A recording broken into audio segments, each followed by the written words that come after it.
নমস্কাৰ জব আৰু কেৰিয়াৰ টিভিৰ অন্য এটি ইনফৰমেটিভ ভিডিঅ'লৈ আপোনালোকক স্বাগতম জনাইছোঁ। আজিৰ এই ভিডিঅ'টোত মই আপোনালোকক দেখাম অসমৰ বেলেগ বেলেগ ডিষ্ট্ৰিক্টত জুডিচিয়াৰী ডিপাৰ্টমেণ্টত কিছুমান গ্ৰেড 4 ভেকেন্সি ওলাইছে আৰু সেই ভেকেন্সিসমূহৰ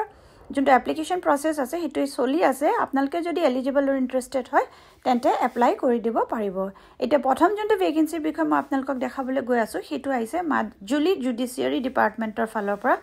আৰু তাত কি পোষ্ট আছে সকলো ডিটেইলছ চাওঁচোন আহক। এতিয়া পিয়নৰ পোষ্ট আছে 7টা আছে, আনৰিজাৰ্ভ কেটেগৰীত 4টা, OBC MOBC কাৰণে 2টা আছে, STPত 1টা আৰু এটা পোষ্ট আছে চকীদাৰৰ কাৰণে আনৰিজাৰ্ভ কেটেগৰীত। এতিয়া যোনটো চেলাৰী হ'ব সেইটো 12,000ৰ পৰা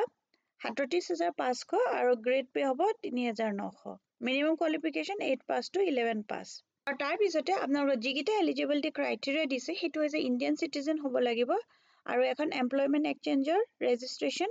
চাৰ্টিফিকেটখন লাগিব ভেলিড আৰু এজ লিমিট হ'ব লাগিব 18ৰ পৰা 40 বছৰ ভিতৰত এজ অফ 01/01/2024 আৰু এজ ৰিলেক্সেশ্যনসমূহ থাকিব ST SC কাৰণে 5 বছৰ, OBC কাৰণে 3 বছৰ।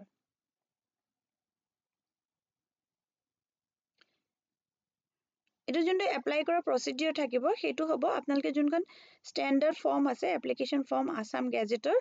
পাৰ্ট 9 ফৰ্ম সেইখনত আপোনালোকে এপ্লাই কৰিব লাগিব আৰু এইখন আপোনালোকে দিব লাগিব দ্য ডিষ্ট্ৰিক্ট এণ্ড ছেছন জাজ মাজুলী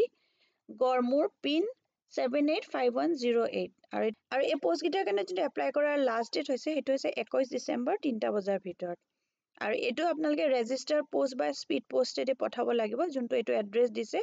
আৰু যেতিয়া আপোনালোকে পঠাব এনভেলপটোৰ ওপৰত আপোনালোকে লিখি দিব লাগিব কোনটো পোষ্টৰ কাৰণে পঠাইছে, পিয়ন চকীদাৰ যোনটোৱে হওক। আৰু এপ্লিকেশ্যনখনৰ লগত আপোনালোকে দুখন recent colour passport size photograph দিব লাগিব with full signature on the reverse side, তাৰমানে উল্টা ফালে চিগনেচাৰ কৰিব লাগিব। তাৰপিছত আপোনালোকৰ age, caste, educational qualification, driving licence যদি আছে, সকলোবিলাক যিখিনি ডকুমেণ্টছ আপোনালোকৰ আছে ক্লাছ 8 পাছৰ পৰা সেই সকলো ডকুমেণ্টছৰ আপোনালোকে ফটোকপি কৰি পেলাই চেভ এটেচ কৰি পেলাই দিব লাগিব। আৰু ফোন নম্বৰটো আপোনালোকে দিব লাগিব এপ্লিকেশ্যনখনৰ written on the top of the standard form in red colour, ৰঙা চিয়াহীৰে আপোনালোকৰ এটা ফোন নম্বৰ গোটেই এপ্লিকেশ্যনখনৰ ওপৰত আপোনালোকে লিখি দিব লাগিব। আৰু এখন চেল্ফ ডিক্লেৰেশ্যন দিব লাগিব যে আপোনালোকে ক্লাছ 11লৈকেহে পঢ়িছে, 12ৰ ওপৰত পঢ়া নাই। আৰু যদি আপোনালোকে ক'ৰবাত চাকৰি কৰি আছে তেতিয়াহ'লে ন' অবজেকশ্যন চাৰ্টিফিকেট এখনো দিব লাগিব। এইখন যোনখন হৈছে এইখন হৈছে ফৰ্মখন। এই ফৰ্মখনতে আপোনালোকে নিজৰ গোটেই ডিটেইলছখিনি এখন আপোনালোকে ইয়াতে গৈ পেলাই এনেকৈ ডাউনলোড কৰি ল'ব পাৰিব বা কোনোবা ফটোকপি দোকানত গৈ ক'লেও তেখেতলোকে কৰি দিব, তাতে থাকেই চাগে পাই যাব আপোনালোকে। এইখন আপোনালোকে ফিল কৰি পেলাই ইয়াত ফটো লগাই পেলাই যিখিনি ডকুমেণ্টছ কৈছে সেইখিনিৰ লগত আপোনালোকে এইটো ছাবমিট কৰি দিব লাগিব। আৰু এইটো হৈছে এডভাৰটাইজমেণ্টটো যোনটো আহিছিলে 5 ডিচেম্বৰত আহিছিলে আৰু ইয়াত গোটেই ডিটেইলছখিনি ইয়াত দিয়া আছে। পিয়ন চকীদাৰৰ কাৰণে কি পোষ্ট আছে, এলিজিবিলিটি যোনখিনি মই অলৰেডি আপোনালোকক কৈছোঁ। তথাপিও আপোনালোকে এখন এপ্লাই কৰাৰ আগতে পঢ়ি চাই ল'ব আৰু যদি আপোনালোকৰ এলিজিবিলিটি মিলে আৰু ইণ্টাৰেষ্টেড হয় তেন্তে এই পোষ্টসমূহৰ কাৰণে এপ্লাই কৰি দিব পাৰিব। ইয়াৰ পিছত নেক্সট যোনটো ভেকেন্সিৰ বিষয়ে মই আপোনালোকক দেখাবলৈ গৈ আছোঁ সেইটো আহিছে বৰপেটা ডিষ্ট্ৰিক্টত। আৰু ইয়াত 50টা পাৰা আইনী স্বেচ্ছাসেৱকৰ খালী পদ আছে। এই পোষ্টসমূহ পাৰা লিগেল ভলণ্টিয়াৰ বুলিও কয়। 50টা পোষ্ট আছে আৰু ইয়াতে যোনটো দৰমহা কৈছে 20,000 টকাকৈ পাৰ মান্থ দিব। কোৱালিফিকেশ্যন 10 পাছ কৰিলে আপোনালোকে এপ্লাই কৰি দিব পাৰিব। চিটিজেন অফ ইণ্ডিয়া হ'ব লাগিব আৰু এমপ্লয়মেণ্ট এক্সচেঞ্জত আপোনালোকৰ ৰেজিষ্ট্ৰেশ্যন থাকিব লাগিব। এপ্লাই কৰাৰ যোনটো প্ৰচেছ হ'ব সেইটো আপোনালোকে অফলাইন কৰিব লাগিব আৰু 31 ডিচেম্বৰলৈকে এইটো এপ্লাই কৰাৰ লাষ্ট ডেট আছে। আৰু আপোনালোকে যেতিয়া আপোনালোকৰ বায়'ডাটাখন দিব তাতে আপোনালোকে কোনটো গাঁও পঞ্চায়তত থাকে সেই গাঁও পঞ্চায়ত বা আপোনালোকে সেই গাঁওখনৰ নামটো আপোনালোকে ইয়াতে মেনশ্যন কৰি দিব লাগিব। এইখন হৈছে অফিচিয়েল ৱেবছাইটখন আৰু ইয়াতে এইকেইটা যোনটো ভেকেন্সি আহিছে ইয়াতে আপোনালোকে এনেকৈ ক্লিক কৰিলে এডভাৰটাইজমেণ্টটো পাই যাব। মই এবাৰ আপোনালোকক এডভাৰটাইজমেণ্টটো খুলি দেখাই দিছোঁ। এইটো অফিচিয়েল যোনখন এডভাৰটাইজমেণ্ট হয় এইখন হৈছে এডভাৰটাইজমেণ্টখন। এইখন 18 নৱেম্বৰতে ওলাইছিলে আৰু এতিয়া এপ্লিকেশ্যন প্ৰচেছটো অলৰেডি চলি আছে। ইয়াত গোটেইখিনি মেনশ্যন কৰা আছে। এটা কৈছে ইণ্ডিয়ান চিটিজেন হ'বলৈ ক্লাছ 10 পাছ কৰিব লাগিব। এইটো এড্ৰেছত আপোনালোকে পঠাব লাগিব বায়'ডাটাখন 31 ডিচেম্বৰৰ ভিতৰত। তাৰপিছতে গাঁও পঞ্চায়তৰ আপোনালোকৰ গাঁওখনৰ নাম দিব লাগিব।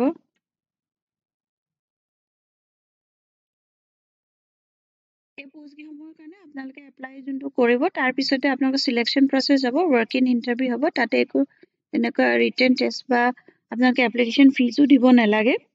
আৰু আপোনালোকৰ যিবিলাক ডকুমেন্টছ আছে মাৰ্কশিট হৈ গ'ল ক্লাছ 10 পাস কৰা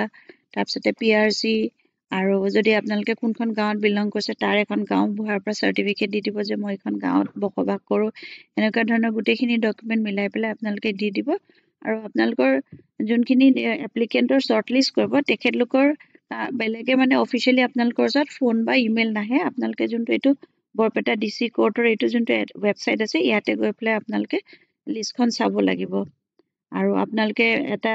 কৈছে যে SMS communication shall be done সেইকাৰণে আপোনালোকে ফোন নম্বৰ এটা দিব লাগিব য'ত আপোনালোকৰ SMS ৰ সুবিধা থাকে তাত আপোনালোকৰ কিবা যদি থাকে নটিফিকেশ্যন তেখেতলোকে সেন্ড কৰি দিব এইটো এটা ভাল অপৰচুনিটি 50টা পোষ্ট আছে আপোনালোক যদি ইন্টাৰেষ্টেড আৰু এলিজিবল হয় তেন্তে পোষ্ট কিটাৰ কাৰণে এপ্লাই কৰি দিব পাৰিব নেক্সট যোনটো ভেকেন্সি বিষয় মই দেখাবলৈ গৈ আছো সেইটো হৈছে বৰনগৰ কলেজৰ পৰা এইটো খালি পদ আছে এটা গ্ৰেড 4 আৰু এইটো কাৰণে 8 পাস বিচাৰিছে অফলাইন আপোনালোকে এপ্লাই কৰিব লাগিব আৰু ইয়াৰ কাৰণে যোনটো এজ লিমিট হৈছে সেইটো 40 বছৰলৈকে হ'ব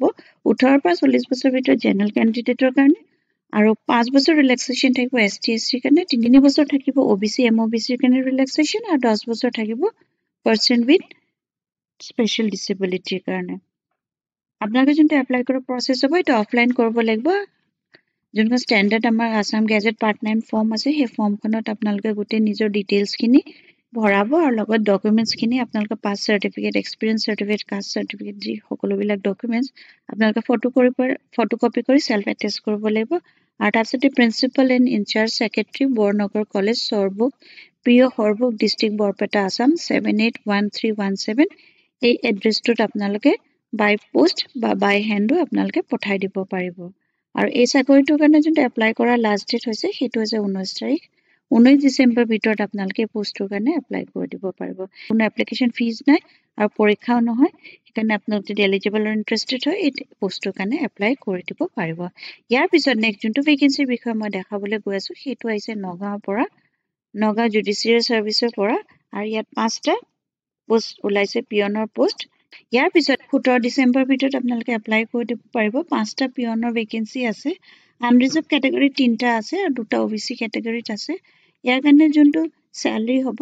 এটা 12000 বা 52000 হ'ব আৰু জিপি থাকিব মানে গ্ৰেড পে থাকিব 3900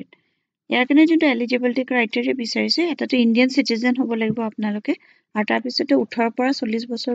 বয়সৰ ভিতৰত আপোনালোকে এপ্লাই কৰিব পাৰিব যদি আপোনালোকে জেনাৰেল ক্যান্ডিডেট হয় 18 পৰা 40 বছৰটো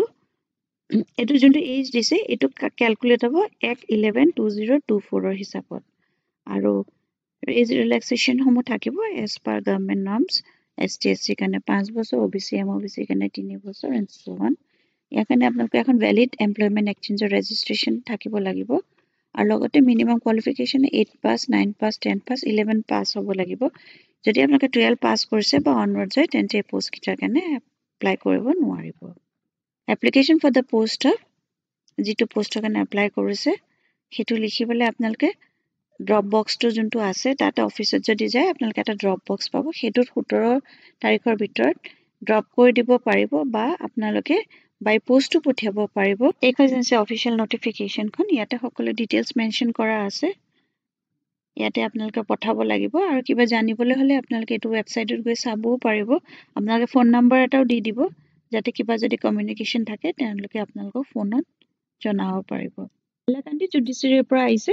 সেই পোষ্টৰ বিষয়ে ইয়াত এটা পোষ্ট ওলাইছে আৰু এইটো হৈছে চকীদাৰৰ পোষ্ট দিন বা নিশা চকীদাৰৰ খালী পদ ইয়াৰ কাৰণে যোনটো কোৱালিফিকেশন বিচাৰিছে সেইটো ক্লাছ 8 পাস কৰিলে আপোনালোকে এপ্লাই কৰি দিব পাৰিব আৰু যোনটো পে স্কেল হ'ব 12000 বা 52000 প্লাস জিপে হ'ব 3900 per month along with other allowances education qualification class 8 pass হ'ব লাগিব 8 9 10 11 pass হলে আপোনালোকে এপ্লাই কৰিব পাৰিব কিন্তু যদি 12 pass onwards যিখিনি হায়াৰ ষ্টাডিজ কৰিছে তেখেতলোক কিন্তু এই পোষ্টৰ কাৰণে এলিজিবল নহব আৰু ইয়াৰ যোনটো এজ লিমিট দিছে এইটো 18 বছৰ মিনিমাম আৰু 40 বছৰ ম্যাক্সিমাম হ'ব জেনাৰেল ক্যাটাগৰীৰ কাৰণে আৰু 3 বছৰ এজ ৰিলেক্সেশন থাকিব OBC MOBC 5 বছৰ থাকিব ST SC কাৰণে লগতে 10 বছৰ থাকিব persons with disability and 2 years in respect of ex-servicemen 2 বছৰ ex-servicemen হলো আপোনালোকে age relaxation পাব এই পোষ্টৰ কাৰণে আপোনালোকে অফলাইন এপ্লাই কৰিব লাগিব যোনখন